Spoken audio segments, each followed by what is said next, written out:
Hello, listeners. I'll be your narrator for this evening. My name is Jack, and these are the stories I wrote.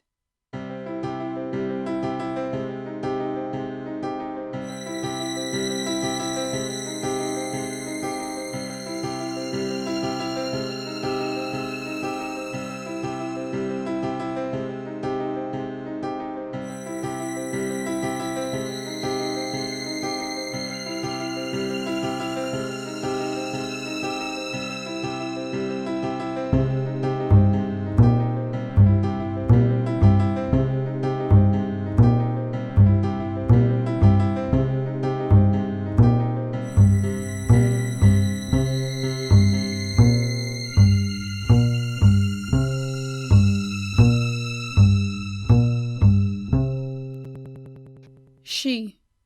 Prose. She is coming. It is a world striving towards simplicity that praises complexity. They say they want peace and constantly fuel war. Their hypocrisy is ugly, their existence is beautiful. She is coming. They weren't ready for it. They had seen the signs for so long that they were no longer signs, just scenery. Those who knew the signs as signs kept shouting at the others to make them see, to make them aware. But you just can't make people care. She is coming. She has been fighting for longer than she can remember. It started when she was born. The battles were smaller then, but the mission was the same. Smiles, kindness, balance. She didn't know that it was her purpose at first. Watching the world burn as she grew was what did it. Seeing the anger and hatred is what did it. Seeing how she could reverse it and had reversed it is what did it. She is coming. She spent years working, developing her gift. She can stop a room when she enters it. Everyone looks at her, watches her. She can silence a sea of thousands just by standing tall. She can diffuse anger with a smile, reverse hatred with her wit. And she is coming. She can feel it coming. Those who see the signs can feel it coming. It rumbles like distant thunder, pulls like a fleeting ocean, a prelude to something greater, something massive. It knots their stomachs, the anxiety builds. They fear that it will swallow them whole. She fears what it will take to defeat it, but she is still coming. But she is still coming.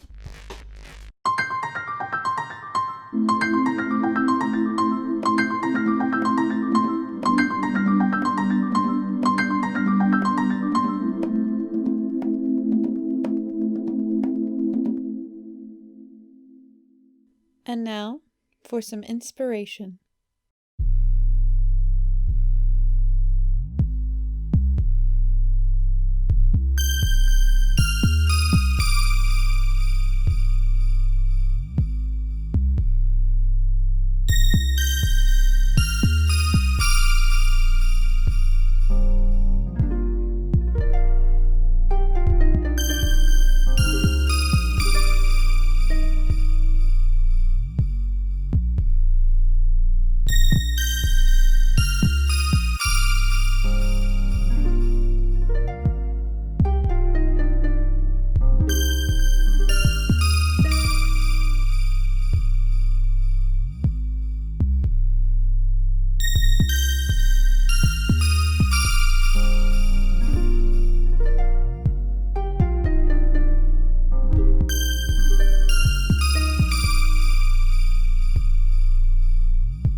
The darkness encroached slowly, and soon the sky was dark gray.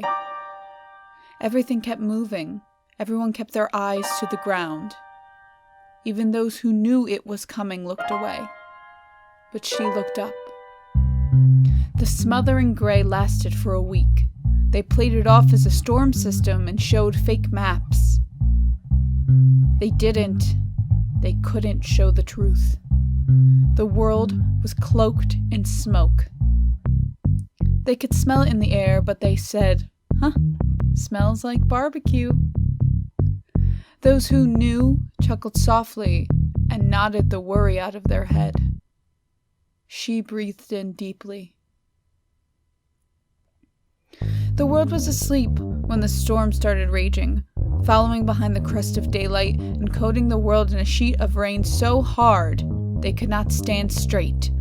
Planes grounded, trains and automobiles crawled fruitlessly, only moving inches at a time. The rain was unending. A global state of emergency was called by the end of the second day. She let the rain pour. She let it pour for a month. The rivers and oceans and lakes flooded, and they drowned in rubble, mud, and water, driven mad by the captivity, and starved from the poorly planned gluttony. All the world was dying, and still some denied it. We are not the cause. We are not the cause. So she stood tall in the rain, where others crumbled before her. Her image was spread all over the world, blurred photos from afar. No one could get close. No one dared to get close. When she sensed them all watching, she raised her palms up to the sky, and with the close of her fists, the sky set ablaze.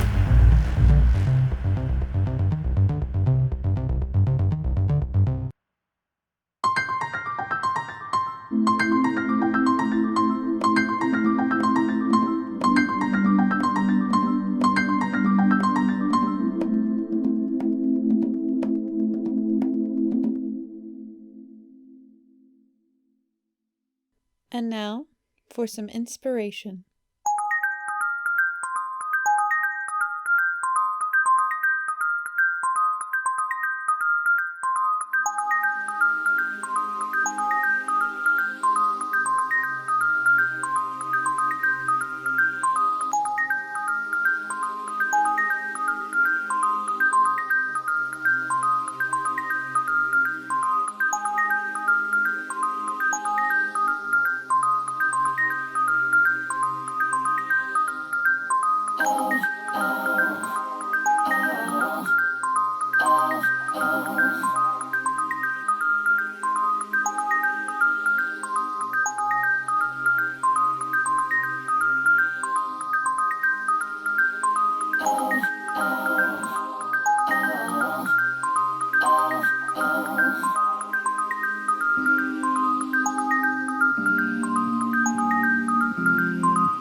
The screams and wails were accompanied by the percussion of crackling flames.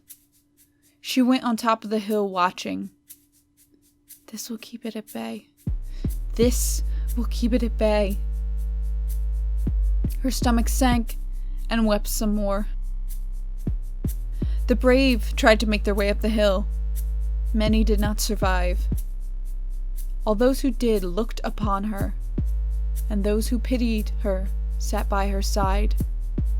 Those who blamed her she did smite, and she wept as they fell, she wept. She couldn't tell how time was passing. The fires raged and the screaming was constant. She couldn't tell when she could stop. All she could feel was the group around her growing, until the hill was covered and the fires were extinguished by the incoming of an ink-black sky. The screams stopped. Her tears stopped, replaced by the wide-eyed stare of pure terror. Everything was dark and silent. They could not feel their bodies, could not hear their heartbeats. They were aware but non-existent. They were frightened and longed for what they had known, longed to be whole again. They were swallowed into nothingness. Slowly, the fear subsided. With no time, no sight, no sense, it all went away. They just were, and all was fine. Then the light came. Slowly, softly, it awoke in them. They could feel their bodies, hear their heartbeats, and see the hill, see the faces of the hundreds that had accumulated on the hill before the everlasting evening, and see her, bloodied and bruised, collapsed on the grass, panting, while the rest of them were untouched as if their great suffering had never happened. They surround her, whispering with confusion, wanting to help but afraid of furthering her suffering. Instead, they sit around her, gently cleaning her wounds, caressing her hands, and softly singing her songs. Her eyes gently open to the warmth of the sun and the relieved faces surrounding her. She has awoken. Her smile radiates kindness. Author's note: Stories I Wrote is an audio archive of the written works of Jack. Jack has been writing all of her life and wanted to give those stories a chance to live. Like our Facebook page, Stories I Wrote, and follow us on Twitter at @SIWcast. As always, trigger warnings and interlude titles are listed in the description. And remember, there is no greater agony than bearing an untold story inside you. So share your stories, share these stories, and as always, thank you for listening.